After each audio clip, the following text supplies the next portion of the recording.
Toleransi sebagai pemersatu bangsa.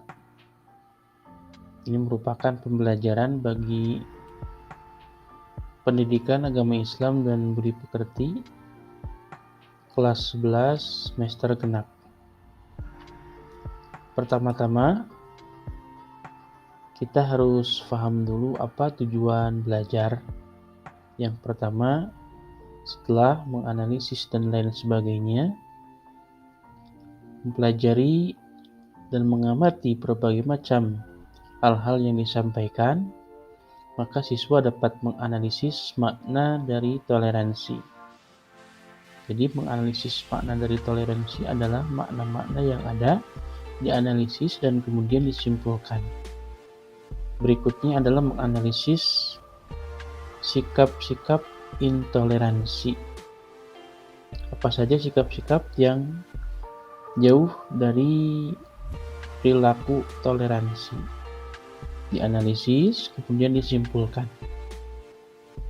Berikutnya adalah menganalisis cara bertoleransi dan batasan-batasannya. Jadi, siswa atau peserta didik mengetahui toleransi itu seperti apa, yang pasnya seperti apa, tidak boleh seperti apa, dan jangan seperti apa. Nanti silahkan dianalisis pada materi-materi berikutnya. Dasar yang menjadi acuan pembelajaran kita adalah Al-Quran Surat Yunus ayat 40 dan 41. Kita bacakan dulu. A'udzu billahi minasy syaithanir rajim.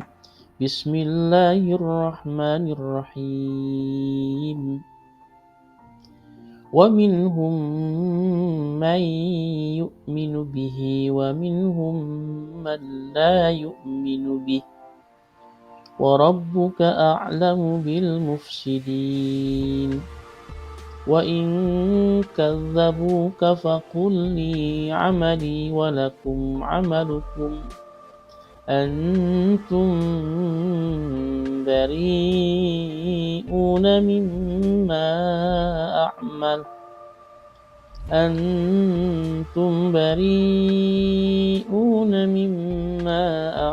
wa ana bari'un mimma ta'malun. Shadaqallahul adzim.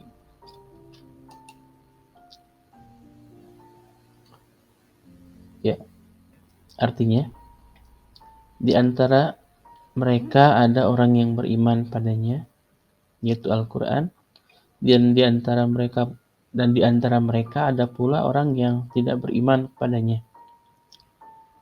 Tuhanmu lebih mengetahui tentang orang-orang yang berbuat kerusakan jika mereka mendustakanmu, Nabi Muhammad. Katakanlah bagiku perbuatanku dan bagimu perbuatanmu. Kamu berlepas diri dari apa yang aku perbuat, dan aku pun berlepas diri dari apa yang kamu perbuat. Surat Yunus ayat 41 dan 42. Berikutnya. Nah, aktivitas manusia itu bermacam-macam. Manusia hidup dengan ragam kultur budaya dan keyakinan yang berbeda-beda. Ras, etnis, kebiasaan, kearifan lokal, termasuk di dalamnya ada perbedaan-perbedaan keyakinan, baik dalam lingkungan belajar, pekerjaan maupun transaksi di perdagangan atau ekonomi. Dan lingkungan merupakan penentu kenyamanan dan ketentraman di dalam hidup. Lingkungan juga biasanya yang menentukan karakter manusia yang hidup di lingkungan tersebut. Maka biasanya berbeda lingkungan, maka akan berbeda karakternya. Seperti orang yang hidup di pesisir pantai, di pegunungan, perkampungan, perkotaan, ataupun perdesaan, maka akan bisa dilihat ada beberapa karakter-karakter mendasar yang bisa membedakannya. Nah, toleransi ini sebetulnya banyak. Hanya untuk kali ini yang berhubungan dengan surat Yunus ayat 40 dan 41, ada dua macam toleransi yang kemudian harus kita pahami. Yang pertama adalah toleransi antar umat beragama, yaitu menghormati dan menghargai keyakinan agama lain serta tidak mengganggu kegiatan ibadah agama lain. Ini pengertian secara sekilasnya dulu.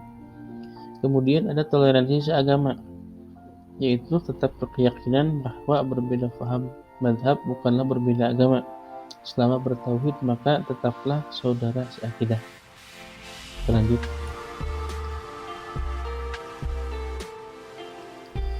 Nah, apakah itu toleransi? Secara umum, toleransi adalah sebuah perilaku manusia untuk menghormati dan menghargai perbedaan yang ada, baik itu antar individu maupun antar kelompok. Adanya sikap ini dalam diri seseorang bisa memberikan rasa damai, aman, tentram, dan nyaman. Jadi toleransi itu adalah sikap di mana kita memaklumi bahwa tidak semua manusia itu sama. Ada perbedaan dalam berbagai macam hal, termasuk diantaranya adalah dalam hal keyakinan. Next. Nah, seseorang yang memiliki sikap toleransi memiliki sejumlah ciri sebagai berikut. Ini diantaranya ya, mungkin masih ada yang lain, tapi ini diantaranya adalah yang pertama, orang yang toleran adalah orang yang menghormati orang lain. Yang kedua, senantiasa menghargai perbedaan sosial dan budaya seperti kearifan lokal dan lain sebagainya. Menghargai pendapat orang lain, memberi kebebasan bagi orang lain, dia sadar akan kemajemukan dalam bermasyarakat dan berpendapat. Kemudian tidak memandang fisik dan psikis dalam pergaulan dan pertemanan. Apa sih manfaatnya toleransi? Tentunya kalau orang yang terbiasa bertoleransi dan kemudian dia membiasakan toleransi dalam kehidupan sehari-harinya, maka akan mendatangkan dampak atau manfaat berupa pertama, menjaga keharmonisan masyarakat. Yang kedua, akan mencegah perpecahan, meningkatkan perdamaian, dan meminimalisir terjadinya konflik.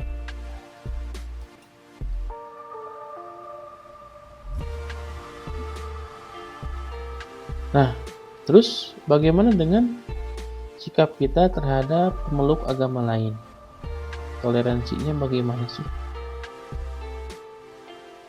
Ini diantaranya bisa dengan kita menghormati perbedaan keyakinan agama lain. Bukan berarti kita meyakini, menghormatinya saja. Bukan tidak perlu. Jangan meyakini. Kita harus yakin dengan agama kita. Tapi kita juga menghormati apa yang diyakini oleh orang lain. Tidak mengganggu ibadah agama lain, jelas ini ya. Bergaul dengan siapa saja, artinya tidak memandang budaya, perbedaan paham, perbedaan agama. Karena bergaul itu merupakan cara kita mengekspresikan diri dengan orang lain, dan kita pun seringkali membutuhkan orang lain. Kemudian menghormati perayaan ibadah agama lain. Menghormati di sini adalah membiarkan gitu ya, tidak mengganggu. Jadi bukan menghormati artinya kita ikut mengikuti merayakan ibadah agama lain, tidak, tapi menghormati saja. Tidak memaksakan kehendak, berlaku adil kepada siapapun, walaupun dia muslim, kalau dia salah maka kita hukum. Kalaupun dia non-muslim tapi karena dia tidak salah maka kita tidak boleh menghukum. Tetap bergaul dalam batas keduniawian, berdagang, transaksi duniawi gitu ya. Tidak mencampur-campur ibadah agama kita dengan agama lain, jelas ini ya. Kita sebagai umat Islam tidak perlu kita masuk ke gereja kemudian mengikuti kebaktian. Pun demikian kita tidak boleh memaksa orang-orang yang berbeda agama dengan kita untuk ikut beribadah di dalam masjid.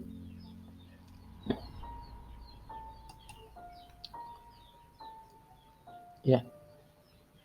Dari surat Yunus yang kita baca, ada beberapa hal yang kemudian harus kita fahami dan kita simpulkan. Pertama adalah realitas keberimanan, bahwa kenyataannya tidak semua manusia beriman kepada Allah. Jelas nih ya.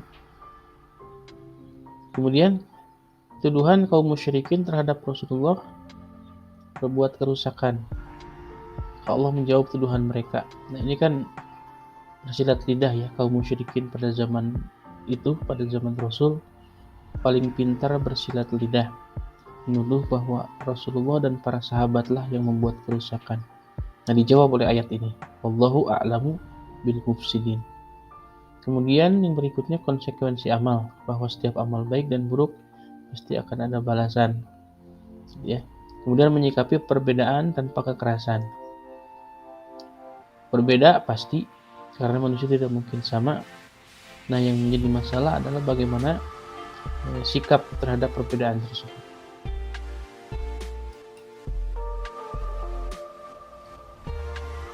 Nah, maka yang menjadi dasarnya adalah pertama, kuatkan keyakinan terhadap agama kita. Agama kita paling benar, agama Islam adalah agama yang paling benar, dan orang yang tidak beragama Islam, tidak menganut Islam, tidak beriman kepada Allah dan Rasul serta yang lainnya, maka dia adalah orang yang merugi. Namun di sisi lain, kita harus menunjukkan bahwa Islam itu adalah agama yang mulia. Bahkan Rasulullah pun merupakan rahmatan lil alamin, rahmat bagi semesta alam.